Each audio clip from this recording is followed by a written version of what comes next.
Welcome to New Mexico Entertainment, the podcast.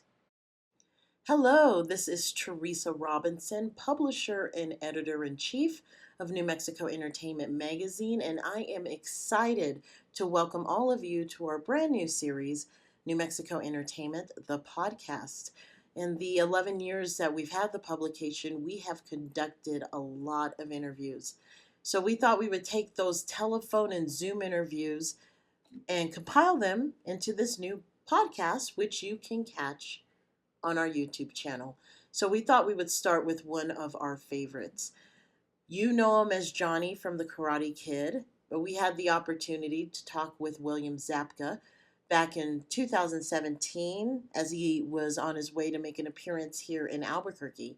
So we had the opportunity to talk to him about filming The Karate Kid, life after the film, and the projects he's been blessed to take part of in his career. So enjoy. How are you? I'm good. How are you? I'm fine. I apologize for my communication. Been a crazy season with work and all kinds of things, and I tried to do your answers, but there's really no short answers to those questions. So I thought it'd be better to just kind of wrap with you and let you come up with something interesting. I totally understand, and I truly appreciate you taking the time out during this holiday season to do this. I really appreciate that. Well, you too. I don't mean to do this to you the night before Christmas Eve, so I don't know what your schedule is as far as turning this in or getting it done or whatever. Well, the magazine is mine, so at least I get to set my own schedule. Well, so you're the boss. I'm talking to the boss and the writer. This yes. is fantastic. So we're all good. All right. Okay. So just to start, where did your love of acting come from? See, it's such a long question, such a long answer. I tried to write this a million ways. So let me. I mean, you could. I kind of imagine what you want to do with this is do like, one-liners, kind of like, question answers. I mean, you're not doing a whole article, right? Oh no, I'm doing a whole article. Oh, you are? Okay, this is better then. Well, my love for acting is just something organic. I think when you're an actor, you're born that way. It's kind of like, I don't know where it came from, except I come from a long line of entertainment family. My grandparents had an opera house and a kind of a vaudeville type of playhouse back in the 20s. And then my father got into directing, and he was the staff director at NBC for 20 years. And when I was a little kid, like 5, he'd take the train from Long Island into New York City, and I'd go to work with him and see all the sets and meet all the actors. And so from a really young age, I got bit by the whole machine of television, and just was kind of it was like a fantasy world to play in. And so about 10 years old, I got a 8mm film camera and started making my own movies that I would be in, and I'd direct and edit, and just did it for a lot of fun. And my dad put me in a documentary when I was like 5. And I just remember this one moment when I was in my backyard in Port Washington, New York. My father was on top of the roof with the camera, and I was doing a scene with a bunch of kids from the neighborhood.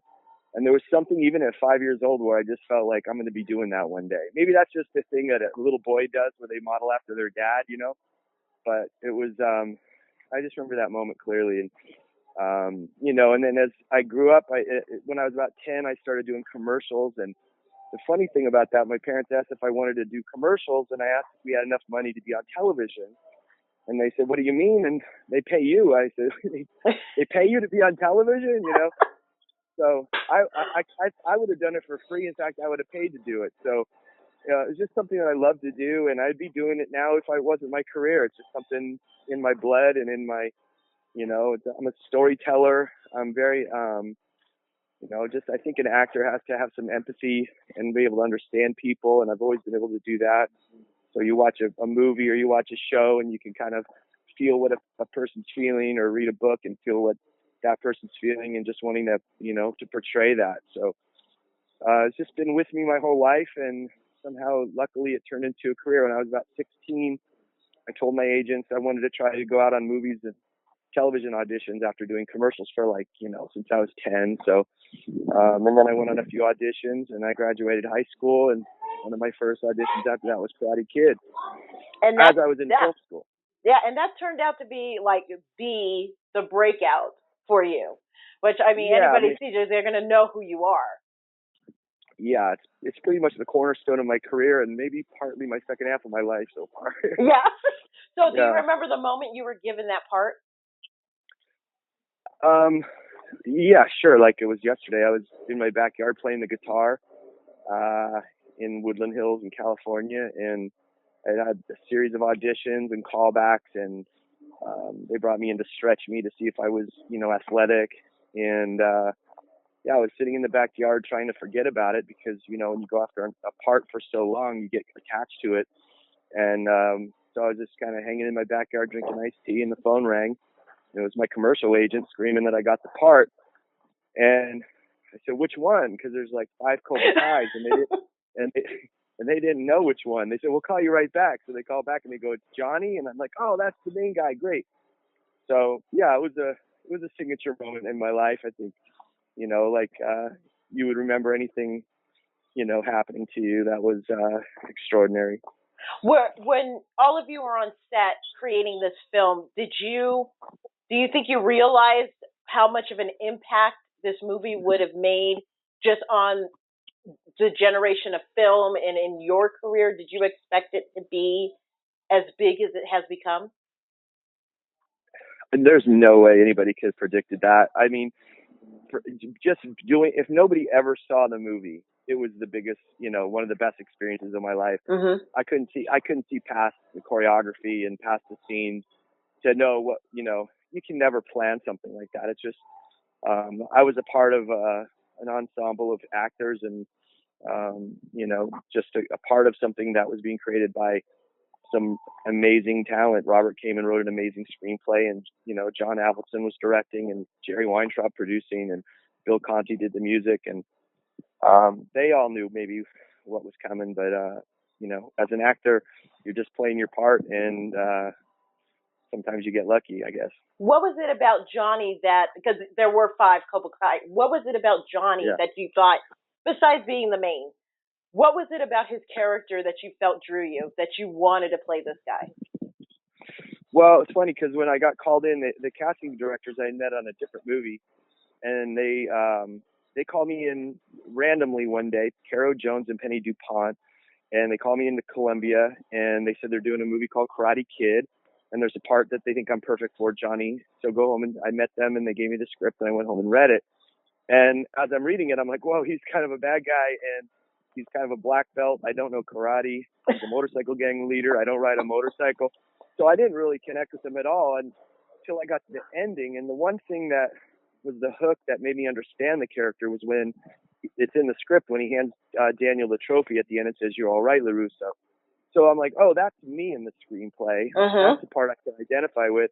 And then the rest was just acting. And I went in and, it was the idea of learning martial arts, the idea of being a karate champion, all that stuff as a teenager is super exciting.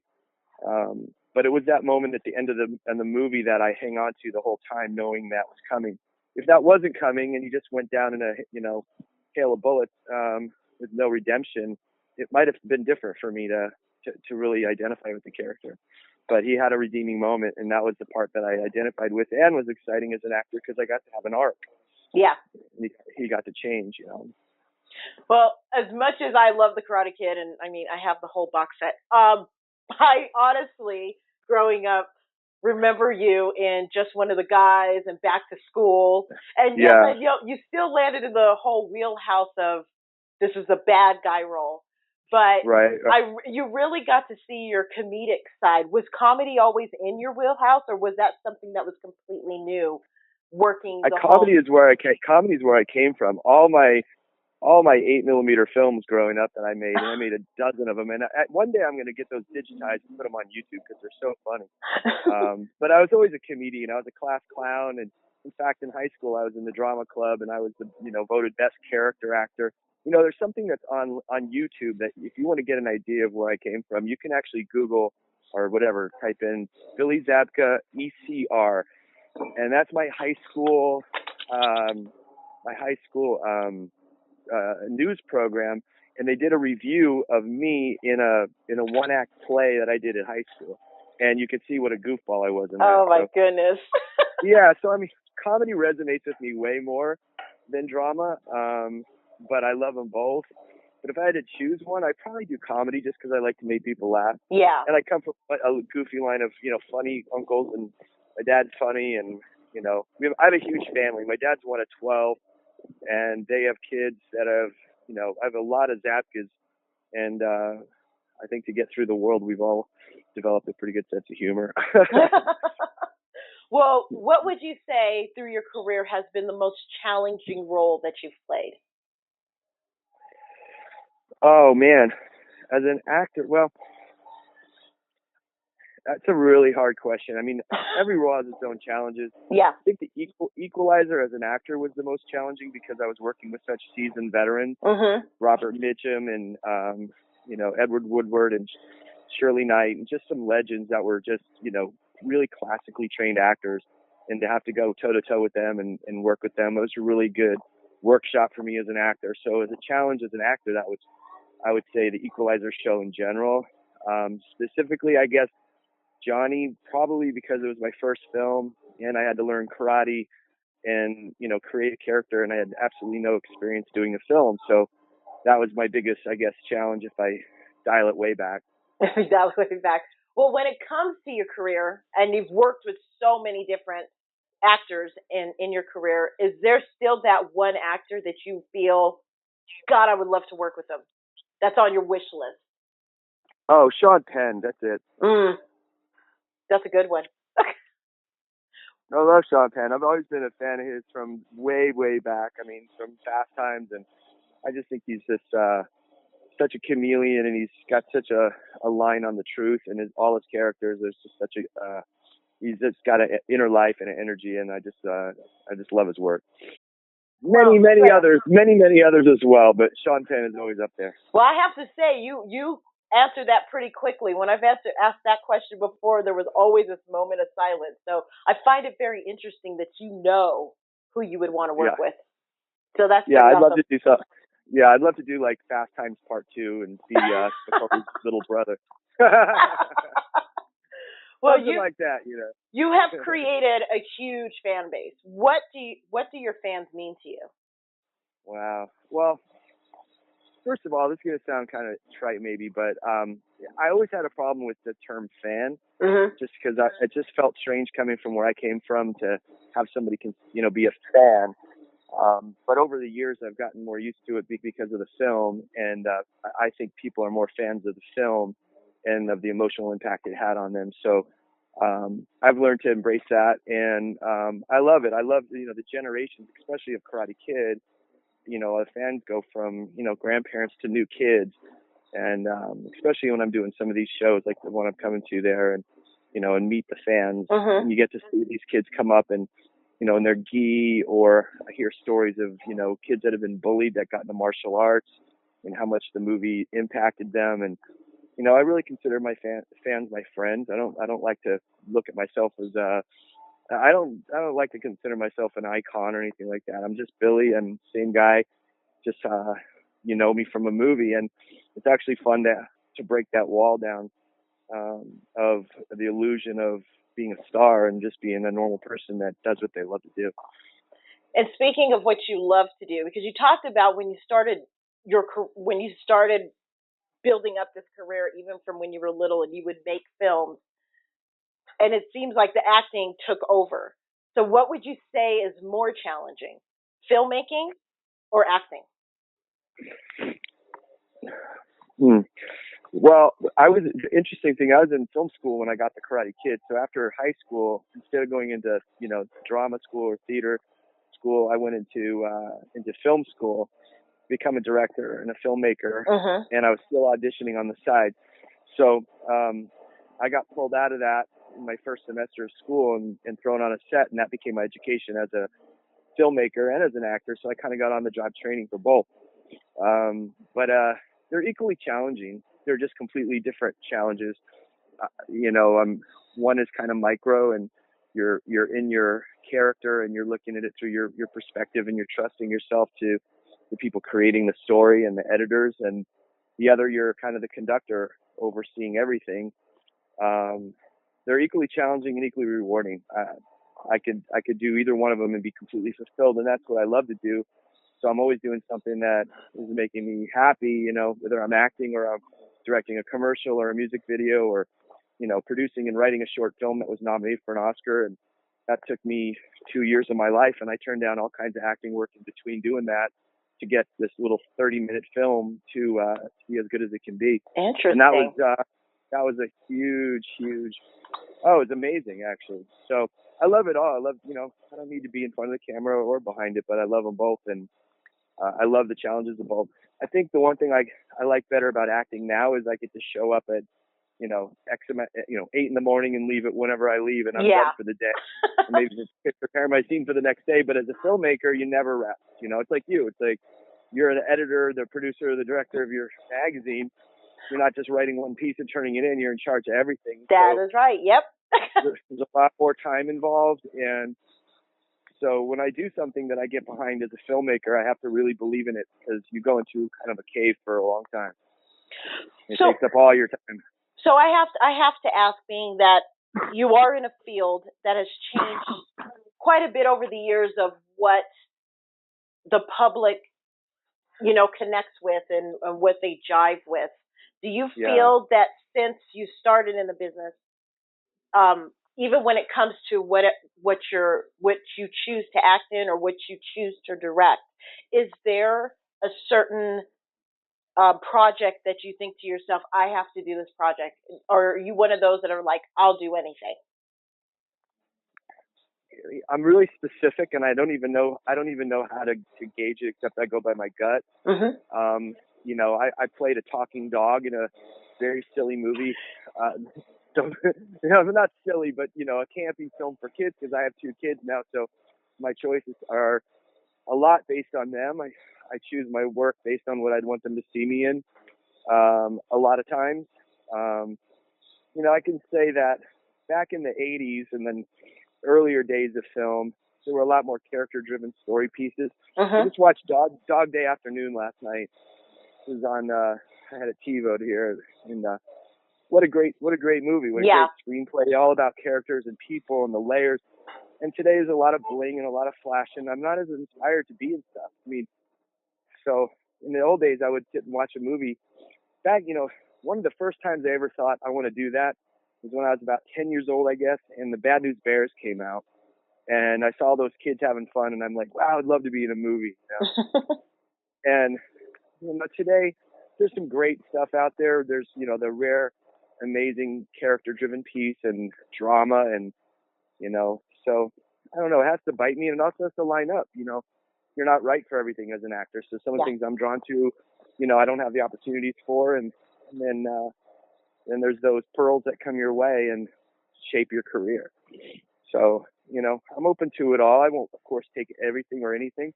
I'm very specific, and I'm in no rush to do a next project at all. So it's all about a lot of things. It has to be where I'm shooting, and a lot of variables now when I choose a role than when I was single and, you know, just going from circus tent to circus tent making movies. Circuses, I love that. So I got to see when you were on How I Met Your Mother, which was probably one of the most entertaining episodes I watched. And I had to ask, because my husband and I had this conversation, that there was a theory, he was the one that told me this, that, and I don't know if you heard of it, but you, Johnny, your character was actually the victim of being bullied in the Karate Kid.